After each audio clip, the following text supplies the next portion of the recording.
সম্প্রতি সময়ে ঢাকায় চলচ্চিত্রে আলোচিত একজন তারকা হলেন মাহিয়া মাহি।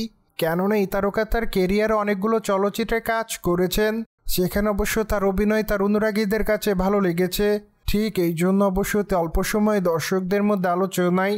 মোরওভার রাজকুমার চলচ্চিত্রে এই তারকাকে সর্বশেষ অভিনয় করতে দেখা যায়, সেখানে অবশ্য তার অভিনয় তার অনুরাগীদের কাছে ভালো লেগেছে। তবে চলচ্চিত্রটিতে তাকে সাকিব খানের মায়ের চরিত্রে দেখা যায়। ঠিক এই জন্য অবশ্য চরিত্রটিকে ফুটিয়ে তোলার জন্য তাকে প্রায় 5 ঘন্টা সময়ের মতো ব্যয় করতে হয়। যদিও বর্তমানে চলচ্চিত্রটিতে তার চরিত্রের মেকআপ প্রসঙ্গে এই তারকা জানিয়েছেন যে তিনি যখন চলচ্চিত্র শুটিংয়ের কাজে যোগদান করেন তার আগে তাকে প্রায় 2.5 ঘন্টার মতো মেকআপ করতে হয়, কেননা চলচ্চিত্রের পর্দায় তাকে মায়ের চরিত্রে অভিনয় করার জন্য অনেকটা মেকআপ করতে হয়। কিন্তু তার মেকআপ আর্টিস্ট ইন্ডিয়ান একজন।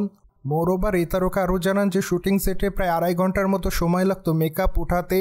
ঠিক এই জন্য অবশ্য চলচ্চিত্রের জন্য আমাকে প্রায় 5 ঘন্টার মতো সময় ব্যয় করতে হয়।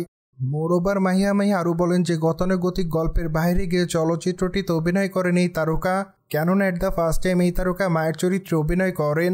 সেই দিক থেকে অবশ্য নতুন একটি অভিজ্ঞতা শিকার হয়েছেন এই তারকা। যদিও চলচ্চিত্রটিতে তার অভিনয় তার অনুরাগীদের কাছে ভালো লেগেছিল, ঠিক এই জন্য অবশ্য দর্শকদের মধ্যে আপাতত আলোচনায় আছেন এই তারকা। বায়দয়ে বর্তমানে মাহিয়া মাহির হাতে অনেকগুলো চলচ্চিত্রের কাজ আছে, যদিও খুবই তাড়াতাড়ি সে সকল চলচ্চিত্র শুটিংয়ের কাজ শুরু করবেন এই সুন্দরী। ঠিক এই জন্য অবশ্য তার অনুরাগীরা তাকে চলচ্চিত্রের পর্দায় দেখার জন্য অপেক্ষায়। সুতরাং যাই হোক, জেনে তো নিলেন ঢাকায় চলচ্চিত্রের তারকা মাহিয়া মাহি রাজকুমার চলচ্চিত্রের জন্য কতটা কষ্ট করেছেন। মোরওভার এই বিষয়টি নিয়ে কোনো মতামত থাকলে অবশ্যই কমেন্ট বক্সে জানাতে ভুলবেন না। সেই সাথে চ্যানেলটিকে সাবস্ক্রাইব করে আমাদের সাথেই থাকুন আপকামিং আপডেট জানার জন্য।